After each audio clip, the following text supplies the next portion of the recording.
Welcome back to Post TV Live, Day 3 from NAB 2012, and we're here with Eddie Hamilton, editor on Kick-Ass, one of the editors on Kick-Ass, and one of the editors on X-Men First Class. You're here this week with Avid. You're doing some presentations at the booth. Yeah. Just hoping maybe you could tell us, are you working on 6 now, Media Composer 6? Yeah, Media Composer 6, although obviously that's only been out a short while, and the most important rule of working on a movie is never upgrade during the movie. So if you start on one version, stay on that version till the end, otherwise you're going to open up a whole world of pain. No, so I've been using version 6 actually just for the last movie, the film that I'm editing in London right now. I'm just using version 6. And what movie is that? I can't really say at the moment, so I'll just keep it confidential for now. Okay. And you were telling us that you have to have a cut delivered pretty quickly after you leave the Yeah, I know, it's post-booth. quite common. I mean, the thing is, on any movie now, they expect you to be cutting during the shoot and turn in assemblies very, very quickly, like the day after the stuff is shot. Certainly on X-Men First Class, the producers were expecting to see cutscenes by lunchtime the day after everything was filmed. Wow. So the turnaround is very quick. And on that movie, we were editing, the entire time over Christmas, every moment we had. The director, that film, we had 9 months from when they started filming to when the movie was in theaters, and the shoot was about 7 months.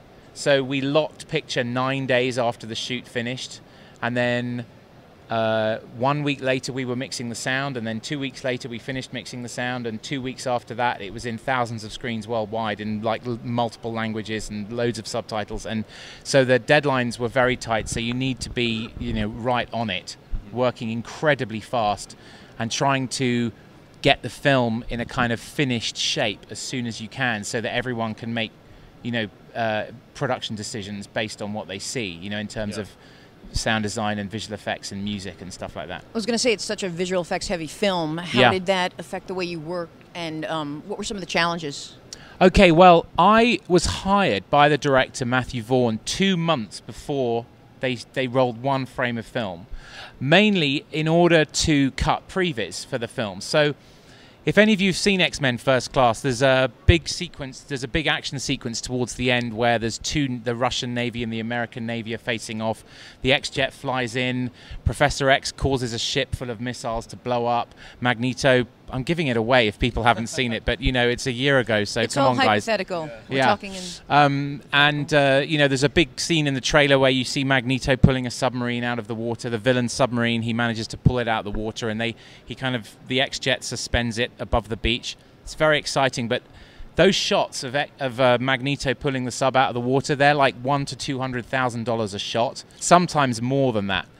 So when you get the previs, which looks like a kind of computer game cutscene, when you get that, you start cutting it together, and I spend a long time working on it. I put it together like a finished movie. So we get actors in to record lines of dialogue, because obviously the actual actors aren't around yet because they're not on set for another couple of months. We get some actors in, we record the dialogue, I build a soundtrack, I put temp score on it. So the studio, we previs maybe about 20 minutes of the movie, and it was totally watchable, projectable in a theater, watchable, just with kind of low resolution graphics. And if you buy the Blu-ray, you can see the previs, and there's a kind of side, like a split screen, so you can compare the previs with the finished movie, and it's pretty close. But the reason it's pretty close is because the shots are so expensive, and the studio will be making decisions on how much they're going to spend on the visual effects based on the previs before a single frame of film has been shot, So initially we had 7 shots of the submarine coming out of the water, and the studio said we can afford 5. Because the difference is like several $100,000. And the director said, look, I'll drop 1, and I'll drop some other shots from earlier in the film to cover the overage. And so that's the biggest challenge. And then the other thing I did was, in order to... I'm a huge fan of X-Men and the comics and the movies, and I really worked we all worked incredibly hard to make a film that people would appreciate and think was a worthy entry into the franchise. And so one of the things I did quite early on is I asked the studio for HD Cam SR tapes of all the other movies with dialogue, effects, Foley backgrounds, and music stems, sound stems. So I loaded them all into my media composer, and I could go through and cherry pick all the best sound effects. So the Magneto sound design, Mystique, and things like that, or the X-Jet, Cerebro, and I could take those sound design elements from the other movies and use them when I was building my soundtrack in the media composer, so that the soundscape of the movie sounded familiar to everybody. And then I got all the scores from the other X-Men films, and I broke them all down, and so I could use that to sort of start building a temp score.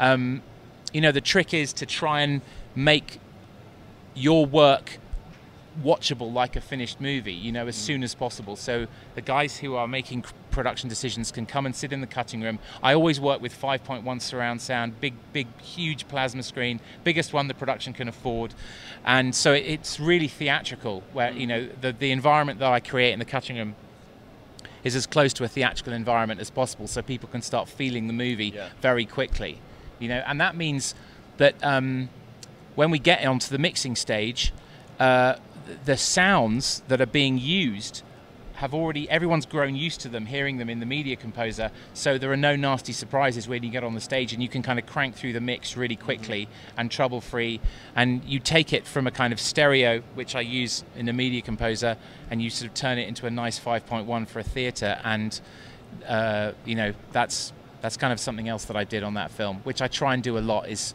spend as much time working on the sound as I do on the images, because it's so important. It's half the story, you know. You were saying also, obviously, a lot of this, you're waiting on visual effects, everything is shot out of sequence, you're getting stuff, and then at one point you have to kind of put it together in the linear way that it's going to appear, and that takes some going back and revisiting what you've done already. Can you talk a little? That's right. So generally, obviously, they shoot in an order which is appropriate for locations and cast availability, and you know, the other issue we had is that the makeup for Beast took a long time to get where they wanted to film it, so, you know, all his stuff was pushed till later on in the shoot, which was fine, because obviously Nicholas Hoult wasn't Beast for the whole film. He was only Beast for the last like 20 minutes. Another spoiler there you go again. There I go again. But you know, you see it in the trailer, him transforming. But we start cutting the scene straight away, and normally about halfway through the film, we'll start putting all the scenes together and building the movie with little placeholder cards saying scene missing, scene missing, scene missing, so we know the bits that have still got to be filmed. And you start looking at you know, the transitions between the scenes and the pace of the movie, and how to get how to work on how the scenes begin and end, so that so it starts feeling like it's, you know, running smoothly and it's paced well, and, you know, feeling like a movie, you know, and not no scene is lasting longer than it needs to. And, you know, if you need to cut stuff out, you start making decisions about what lines might be redundant, and, you know, figuring out if there's any new visual effects that might be needed, all that kind of stuff. But it's kind of an ongoing process that you're doing the entire time to you know, just to make sure that everyone can see the potential in the material, you know. And obviously, you know, as a kid growing up, from the age of 7, I wanted to work in the film industry, and to work on a huge movie like X-Men First Class, when I've been working, literally, I've had this dream since the age of 7 years old to work in the film industry. When I was about 17, I thought maybe editorial, like working as an editor, would suit me. And so from the age of 17, and I'm nearly 40 now, so all that time I've been like working every single day to try and improve and get better, and, you know, sharpen my skills in editing and sound design and color correction and music, and, you know, all the skills, everything that I can do within the media composer. I want to say, how can I do this better? How can I deliver a world-class product to the producers? And you have to give people a reason to hire you, you know, so that's kind of what I've been doing. And then to find myself working on a movie like X-Men First Class was a dream, you know, to drive onto the Fox lot every day and be working alongside legends, like true motion picture legends. Like our visual effects supervisor was John Dykstra, 2 Oscars, you know, invented the motion camera systems for Star Wars and got an Oscar for Spider-Man 2, which was, you know, a jaw-dropping film.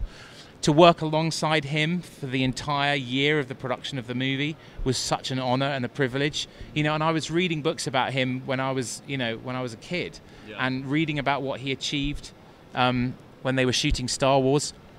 It was just an honor, you know. And I never lose sight of that. You know, it's a privilege to be doing this every single day, and I love it. My passion and enthusiasm grows, you know, every day for the job. Very cool. Well, thank you. Maybe when you could talk about the film you're working on, you could give us a shout and we could report on it. No problem. Post. Yeah.